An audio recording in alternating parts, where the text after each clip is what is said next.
Advocate Nelson Chamisa vaya vakathreatena vakomana ve the regime aiwa nebombshell yavaya vachidonedza yatinoona kuti Nelson Chamisa auya achibuditsa aiwa another new political party nestatement ravauya achizivisa zvationa kuti panguva ino zvatiri kuona kuti this is the most critical time ndopapiki vekuti Advocate Nelson Chamisa akauya akaraiza nechaos yese iri kuitika muSouthern Africa anogaina popularity anogaina pamwe the diaspora vote ndokuti vanhu vese kuna Miebeya vekuMozambique vekuBotswana they are now looking on Nelson Chamisa. Sambena mashuka anodanyura panapa ndoba subscribe like out on the bell like tipi namba endo pake muzana nasi anodanyura chiti I am excited for the new to born or to kick in.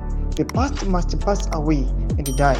Now it's happening. Ndo mashuka achitaugwa na Advocate Nelson Chamisa. Atiri kuona kuti ari achiti ngatikanganoi zvekumasure zvakafa zvakapfuura ngazvidarike tava kufokasa nezvinyuwani zvazvarwa zvitsva zvavapo patsva. Advocate Nelson Chamisa aiwa is now hinting kuti aiwa ava kudonedza manje another vibrant and a new political party ichathreatena vakomana ve regime, ichathreatena vakomana ve ZANU-PF party. Vamoziva kuti havachadikanwi kwese. Munoziva kuti vakomana vakadisappointa vakabuda vakaita sana Washman Muve munovaziva naKarenyikori veve vanozikanwa nenyika yose kuti those guys ndo vanhu vakadisappointa. But panguva inoi tikuona Nelson Chamisa ari kuti ngatizvikanganoi, let us now focus pane chinyuwani chakabura. Tudze mafungiro enyu munoti kudii pamusoro aiwa pe this new introduced aiwa movement yakuiswa na Advocate Nelson Chamisa yatiri kuona kuti panguva inoi